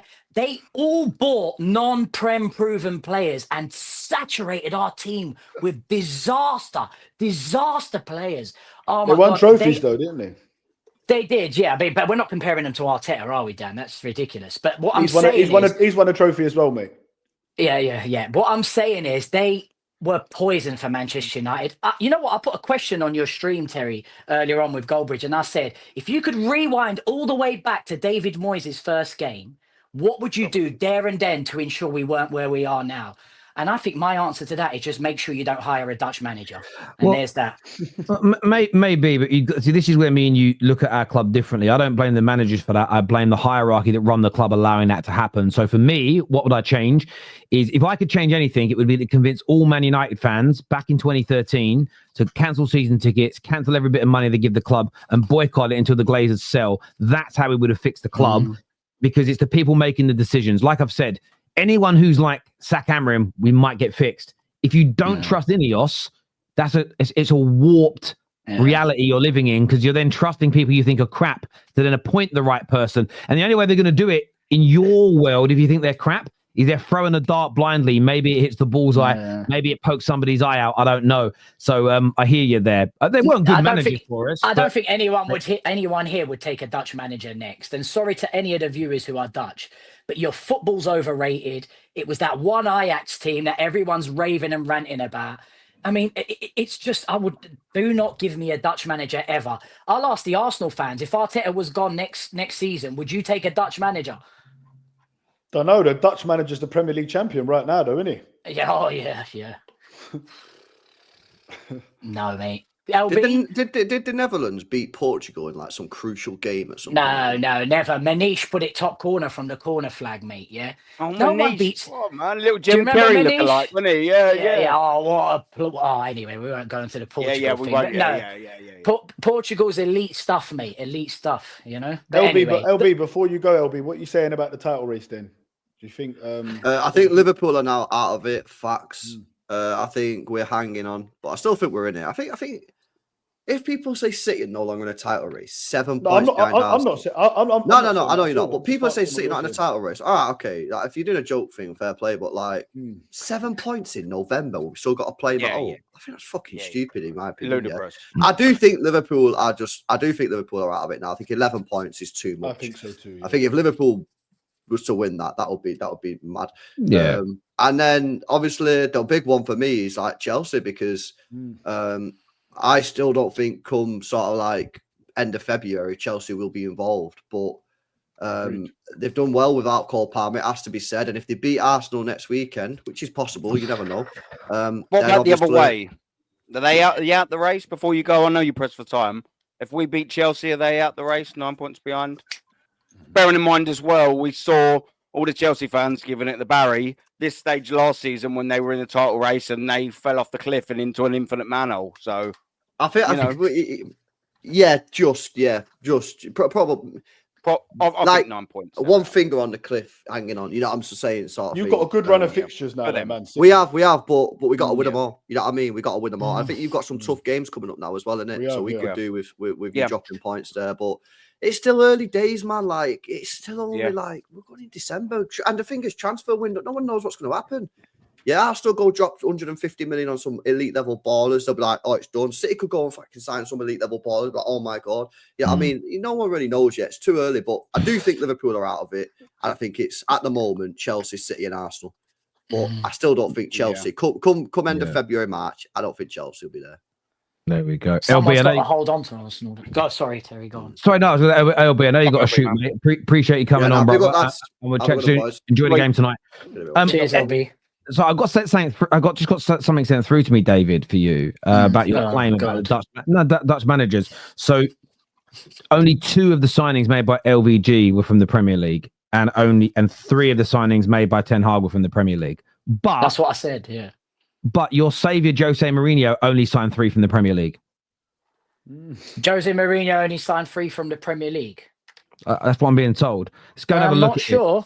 We need to go into that because he signed. What, in both stints? In both stints. So in his first, Damien Duff would have definitely. No. He's talking about Man United. At Man United. At Man United. Oh, sorry. In his first summer, he got big up Damien Duff though. In his first summer, he got Pogba, Mkhitaryan, Bay. Lukaku? Would he have got him from hang on. Sorry, apologies.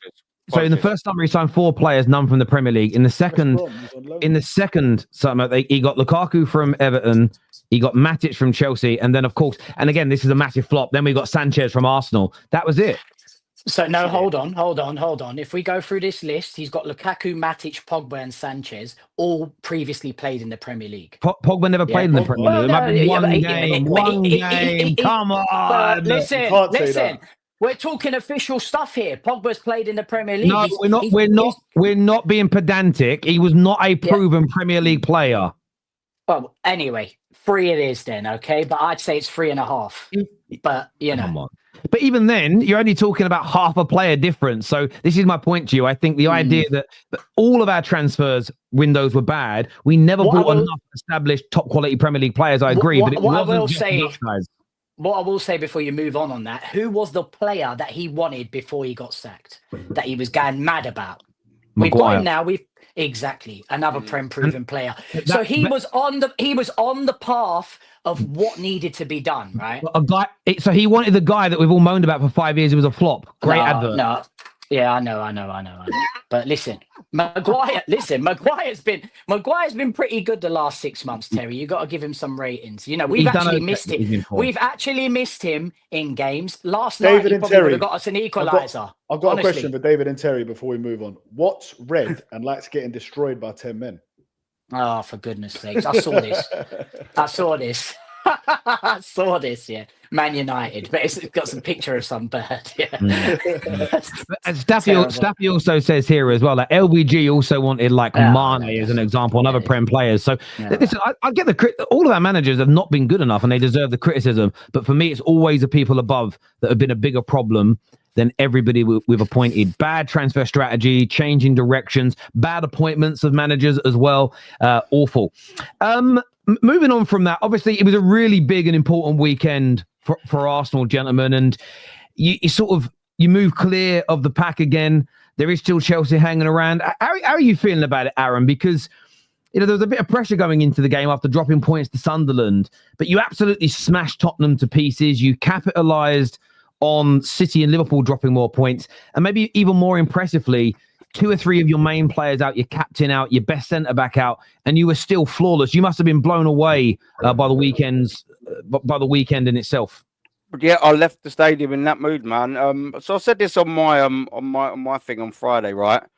I want Arsenal. Well, look, we all knew it was a bad result against Sunderland, especially being 2-1 up, and it's late. But Arsenal and Mikel Arteta, when you look at the seasons we've competed for the title, when we've dropped points, we've dropped them in clusters. And I'll take you back to the 22-23 season. We 2-0 up Liverpool, 2-2. We're 2-0 up West Ham, 2-2. And then we go and draw to Southampton. Title's gone. You look at the season after, and then you're top of Christmas. And then you have West Ham at home, lost 2-0. You go to Fulham away, lost 2-1. And all of a sudden, you're 5 points behind come January the 1st. So I just sort of wanted us to... If we're really serious about this title, which it obviously, it looks like we are a lot more this season. I didn't want us to, whilst we had difficult fixtures following it, Tottenham, it's a tricky game. And Stamford Bridge, that will be a massive game. I just didn't want us to drop points again because all of a sudden then, if you draw to Tottenham, all of a sudden the Chelsea away game is unbelievable. Then you're going to drop 3 points in a row. You're getting into that cluster thing. So the challenge was, look, go in and win. And then the Sunderland game's Salah. Who cares now? That's Salah. And we've done that. And there's another way I'll angle it, right? So I'd have took an ugly, steaming, awful bastard of a 1-0 win, a 2-1 win, a 3-2, however you want to call it. But and you know, we'd have done that because we knew that you're getting back to winning ways instantaneously, which is all I want. And you know, you're extending that points gap to 7 points, which is the massive. That's number one priority, by the way.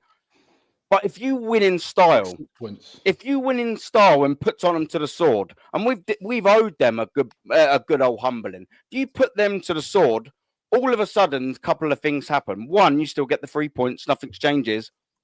But if you fall over the line or drop points against Tottenham, Chelsea go, yeah, we'll be all right with these lot next year. Now, next week.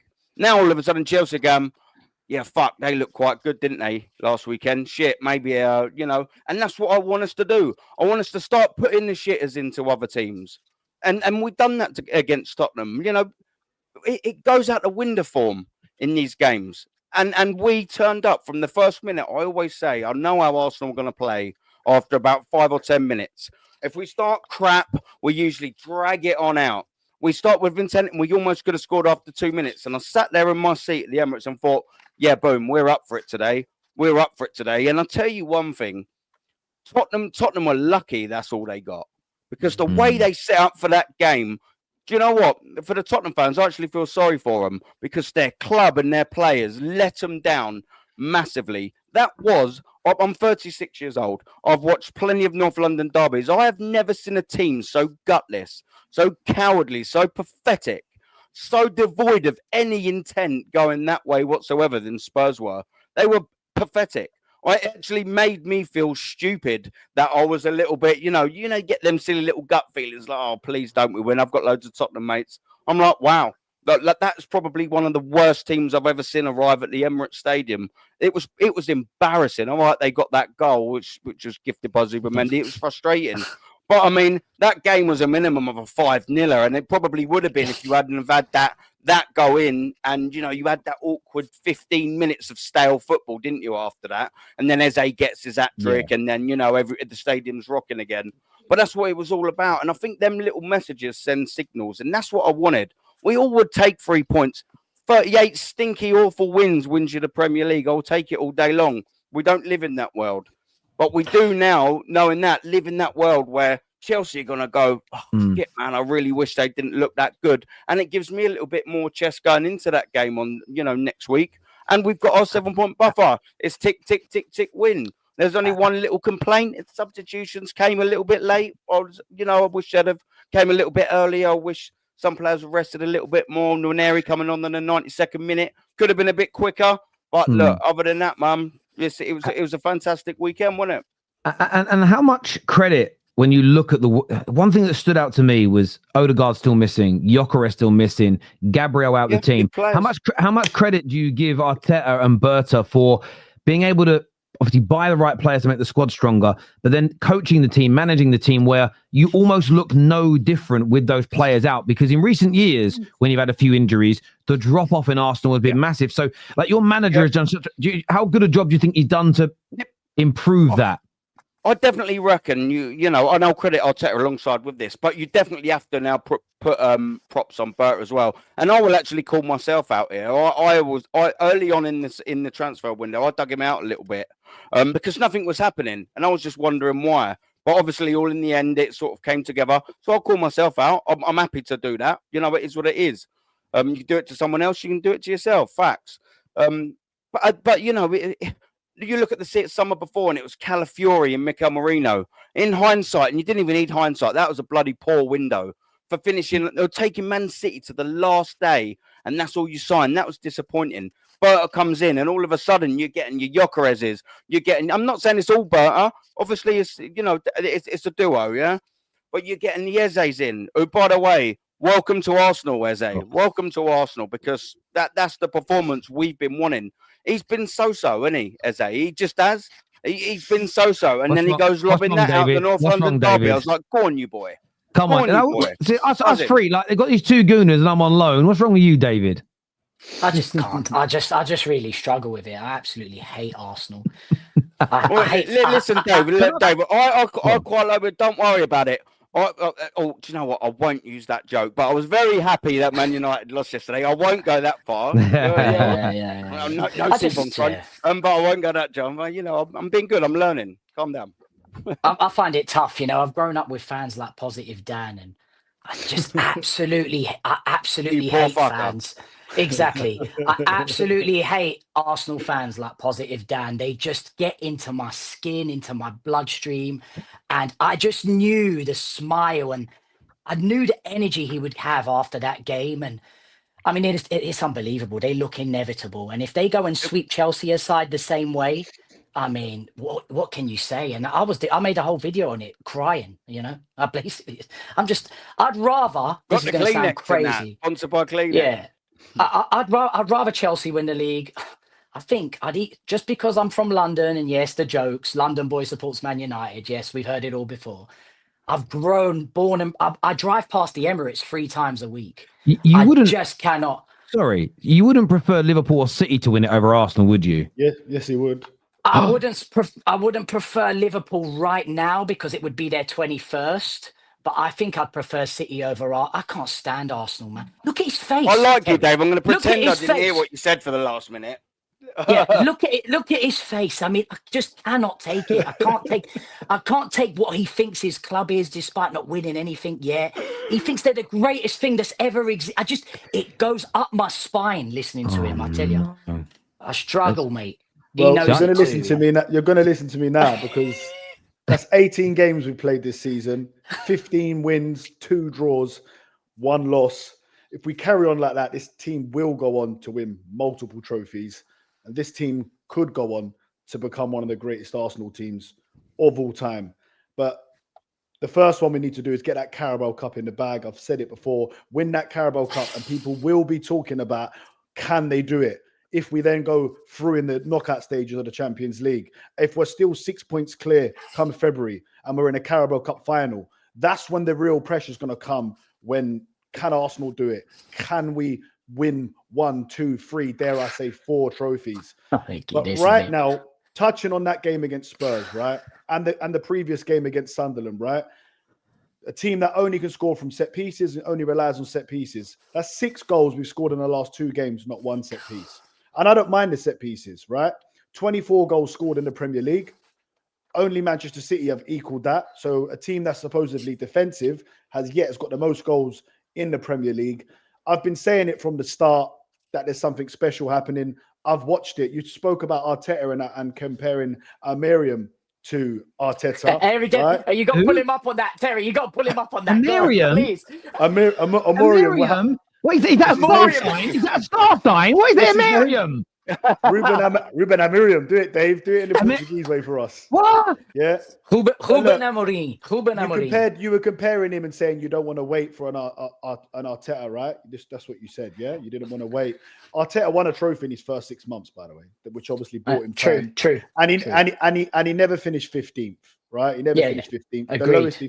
The lowest he finished was 8th. And within 3 years, he had us in a title race. And we've gone very close, like Aaron was just alluding to. Twice we've gone close. No team ever comes out of anywhere and just wins the Premier League. They generally, in title races, they come close and then they win it. Bar Leicester, of course.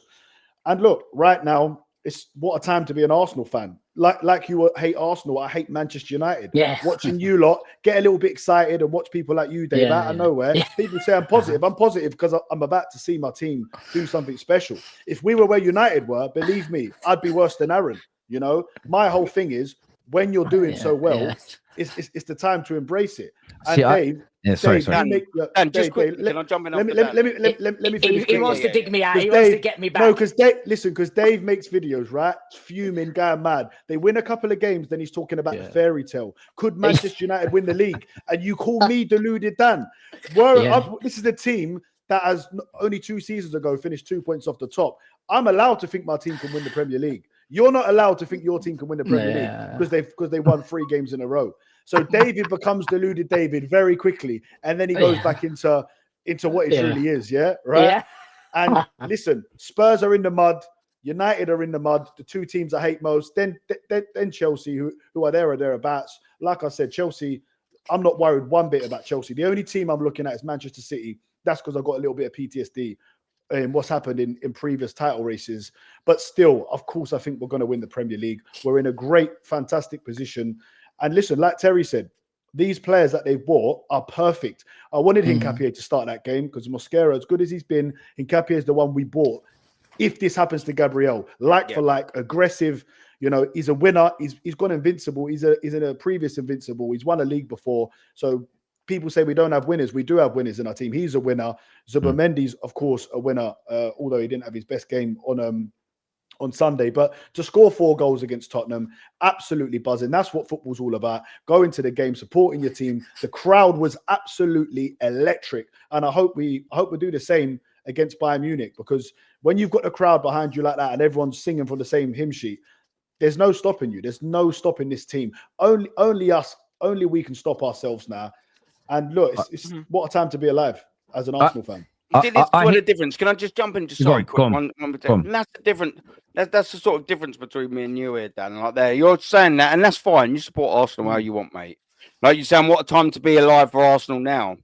When you say that, I'm sitting there thinking we ain't won anything in 6 years.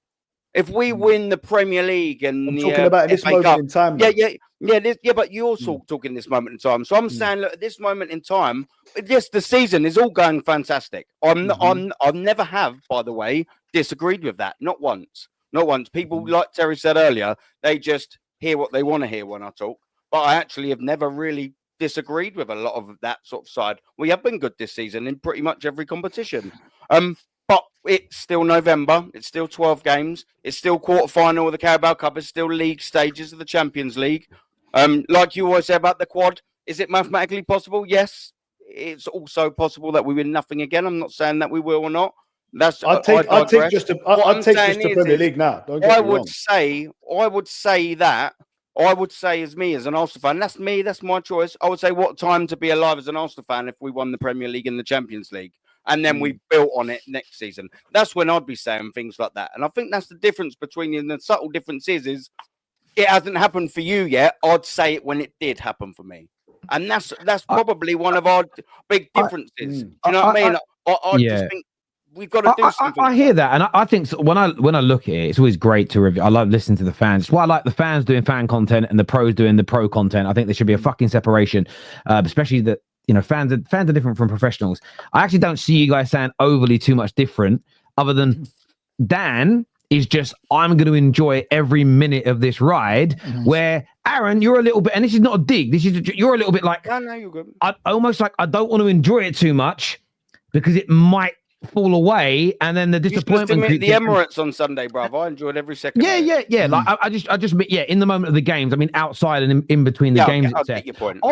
On the football, though, if we go back to the football for a minute, how do you guys see yourselves getting on this week? You've got Bayern Munich and then away to Chelsea. How do you see that going, Dan? Let me I'll ask this. I'll say it first, and I've got a question for Aaron.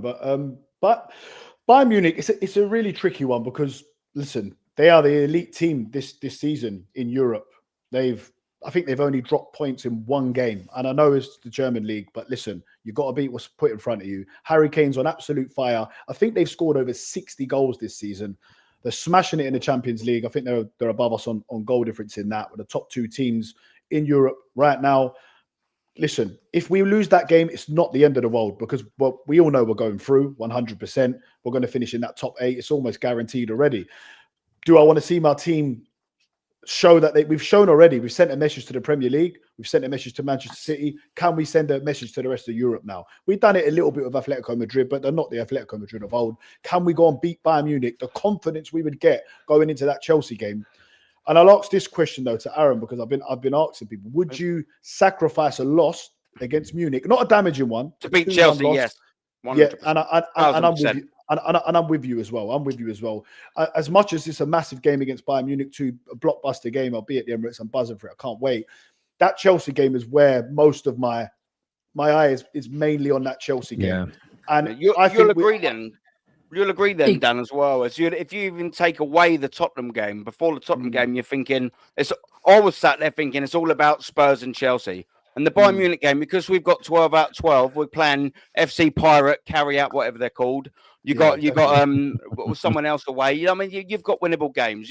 If Arsenal from this point didn't qualify for the latter stages of the Champions League, it's disaster settings. But that's the perks that you get. Saying that though, Aaron, I still think we have to go strong though. I still think we have to play because you can't risk going to Munich and imagine we lost 3-0 at home. That would be disaster for team morale and for everything like that. So for me, we still have to go very strong. Equally, but it is not swapping Calafiori out for Miles Lewis-Skelly. Yes, still strong. It's not putting Martinelli instead of Trossard still. So I think we should rotate against Bayern. But before people go crazy, I think just 2 or 3 players because it is by definition the less important game. If you want to go to Chelsea away at Stamford Bridge, who are going to be bang up for it, by the way, I want my players 100% and bang up for it. And if of course, I want us to beat Bayern. And I know what you said. Bayern's give us a torrid time. But, you know, we've already sent our group stage message against Atletico, like what you said. When we really send the message at Bayern is when we draw them in the knockout stages and knock them out. And that's the real message that I want to send to them. Look what happened with PSG. We see it at PSG last season, exactly. Everyone was like, oh, yeah, well, you know, we've drawn them in the semi-final. We beat them 2-0 at home. Doesn't work like that. Different scenario. Teams are in different places, and there's different pressure and more to play for. It don't work like that. That's like you said, Aaron. If we beat Chelsea, like you said, Aaron, if we beat Chelsea, that's one more team out of the title race because Liverpool are done. Knock them out, and then it's straight us and City. City lose one more game and we win. They're done. You even got to look at. Listen, I agree with you. Look, of course, I know you both want to win both games, but if you're going to drop points in one of the games this week, it's better off being Bayern Munich because you're going to be okay in the Champions League. And we saw last year, as you mentioned, PSG lost a few games in the group in the league phase, and that's when it really sort of matters. But the Chelsea game is huge because it's the proverbial 6-pointer, and we're going to preview it more at the back end of the week when the Champions League games are out of the way. But it's one of those games where I still don't think Chelsea can win the league if they beat you, because I just don't know if they've got enough overall quality. But it makes that race a little bit tighter. It means that the cities as well can draw closer, and it makes that title race a little bit more stressful for Arsenal. You win it, and I think you start moving to that realms of 9-point gap over Chelsea, a minimum 7-point gap at that point over Manchester City, and who knows what it'll be over Liverpool by then, a minimum of 11 points. You look at that and go, what an amazing place to be in 13 games into the season. And this is the thing as well, right? I see things differently from David because I don't like Arsenal either, right? Oh yeah, right. He loves them. Could have fooled me, mate. I'm just a different human being to you. So by the way, guys, Arsenal scored 4 goals from open play, just so you know. Well, make it clear. My job is to talk football, and my job is to be non-partisan when hosting, and that's what I do. But this is the difference between David and me. When I'm jealous of something somebody else has got that I don't, it inspires me to work harder to get to that stage. So when I see Arsenal doing well, I don't sit there and go, you fucking arseholes. I sit there and go, wish my team could do that. I would like that in life. Someone has a better car than me, a better business, a bigger house. I don't go fucking arsehole. Bigger YouTube channel like Goldbridge. I don't go fucking bastard. I'm going to try and take him down. I go, how can I inspire myself to be better? So being jealous or envious doesn't make me angry. So I look at Arsenal and see it. Where I am really jealous of them, though, is I was looking at social media the last couple of days, and it's jealous in the sense of I wish my club was here. When I'm seeing the only real criticism being you're a bit cringy online, your tifo is paid for by the club, and North London Forever's a shit song. When I'm looking at that, I'm going, I can't wait for Man United to be back in a position where all we're getting slagged off about is a flag in the stadium and a song we sing. I pray we get back to those days. At a bare minimum, I want those days back again where that's all the media's got to moan about. And that's the bit I'm jealous of more than anything else. But it doesn't make me hate Arsenal. It makes me look within and go, my fucking club's got to sort itself out. That's the difference between me and others, I think. So you don't hate watch anyone, Terry. Be honest here. Maybe you can't be honest here. You don't hate watch any club. Be honest. So my view is this: I don't want Liverpool. This is my view. I picked to support a team outside of where I grew up, and my dad, as a very young child, said to me, "But you got to learn about this club, son. You can pick whoever you want. You got to learn." My dad bought me books about Munich, about Busby, about our history. Sat there and read these things 100 times. Loved them. I believe in adopting the traditions of your club, no matter where you're from. I think you can be from Mumbai. I think you can be from New York. I think you can be from Alaska, and you can pick any team in the world. But I believe what you have to do is pick up their local traditions. So, as a United fan, Liverpool #1 rival. City then come in there. then it's Leeds, then it goes down to competitive rivalries. So then Arsenal come on the list. So for instance, if Chelsea and Arsenal do go neck and neck until the final day of the season, I prefer Chelsea over Arsenal because Chelsea are a smaller rival to me. I prefer Arsenal over City and Liverpool because Arsenal are a smaller rival to me. They don't matter as much to me as those other clubs do. That's all it comes down to. The difference is, though, and I've always been like this since being a young kid, I don't like Liverpool. But when they were the best team in the world, I'm very comfortable saying they're the best team in the world. What I don't do, I stopped doing it in about year 5, year 6 at school. I stopped sort of doing my dad's bigger than your dad stuff when it's sort of like, yeah, but it's not a real title because City fell off. I can't do all that childish shit. Mate. I can't do it because I've heard it back before. And I'm like, my kids are one day going to watch my content. I don't want them to see their dad talking like a 10-year-old at school with like, yeah, your title don't mean that much. You know why? Because it's the first one in 20 years. That really means it's shit. People say this. I'm comfortable. I'm comfortable being that guy. I'm just letting you know. By the way, and I don't judge being that guy. And it's cool. I don't judge anyone else for behaving that way. I might laugh at it and go, that's crazy. I don't judge you as a person, but my reason for being the way I am is the way I am. And you can go all the way back to sort of 2018. I was in a hotel room in Manchester because I was actually having some of my tattoo work done when Liverpool came back against Barcelona. And I went live, and it's still to this day one of our most watched live streams. And I was sitting there and I was annoyed they won, but I could do nothing but praise the quality that night from Liverpool. And I've always been like this. It's only when I started praising Arsenal. By the way, go back and watch the content from about 2016 to 2021, where I ripped into Arsenal regularly. Why? Because they weren't good. As soon as Arsenal got good and I praised them, people suddenly started to go, why is Terry praising rivals? No one cared when I praised. It's a little bit like Bane. No one cared when I praised Liverpool and when I praised Man City. They only got their butts hurt when I praised Arsenal. And that made me realize how hated Arsenal were, because suddenly all I did in 2022 was go, I think they might start challenging for the title. Why do you think they're hated? Why do you think they're hated? So the biggest, there is an element of, there are some people that don't like Arsenal because some of their fans are quote unquote unbearable. But for me, again, for me, this is no dig at you, David. I look at that and go, Egal being unbearable on X doesn't supersede the love of Man United, which is, I don't want Liverpool winning a league title. Like when it comes to the last year, people say, I'd much rather Liverpool win it than Arsenal. Why? I can't bear seeing Egal happy. Egal being unbearable for a week, 2 weeks, a month means far less to me than Man United's biggest rival overtaking us. I put my club first in these conversations. Equally, that's how it should be. When it comes to having credibility in this space, and I don't want to sit there and join in with shitting on stupid things when it comes to Arsenal, and then when it's done to my club, defend it, because everyone laughs at you and calls you a hypocritical clown. That's also why I don't do it. I just don't do it for that reason. Terry, that's why last season when Liverpool, people were trying to play down Liverpool's title. I was like, that is disrespectful. I would never play down any title because I said the same thing. Because I knew what's coming. I know that our title's coming. What I will say, and Dan can vouch for me for this. If Arsenal go ahead and win the Premier League, I'll be the first person here to go, oh my gosh. I hear that. Absolutely unbelievable, fantastic. And you know that, Dan. I do that every time, but I'm gonna hate to see it. I hear you. Bring you to the parade. And as I say, each to their. I love the people that hate watch because I make content out of it. I love it. I enjoy it. It's brilliant. It's great. I despise United for so many years, but now I actually want them to win for Terry. I feel sorry for them. I can say that because there's zero challenge. We will dominate the league for years to come once we've won one. You could do that. You can't even say that because he paid a score.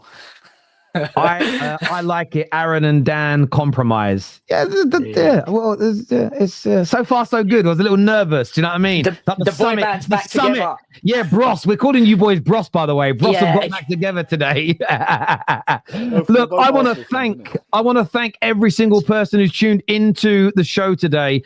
Please like it before you leave. Come back and hit the hype button too. Plus, I know a lot of you don't do this after live stream because you've been commenting the whole time, but come back and leave us a comment about the show, some feedback, a response. Put that in the comment section. This is going to redirect you to Footy Judge Mo. So go and support my brother over there as well. I'm back live after the Champions League games tonight, and there are some doozies. I cannot wait for them. Can I ask one question quickly before we end it? I just wanted to ask Aaron. You know, so when we were in the Premier League, it was all going so well. I just want to know. You know, if we win the Premier League in May, do they have the parade or do they wait to see if we're going to win the Champions League final? I'll have two parades. I'm going to get steaming and not remember either of them after each I'm cutting parade. it off. So- I'm only joking. Cheers, boys.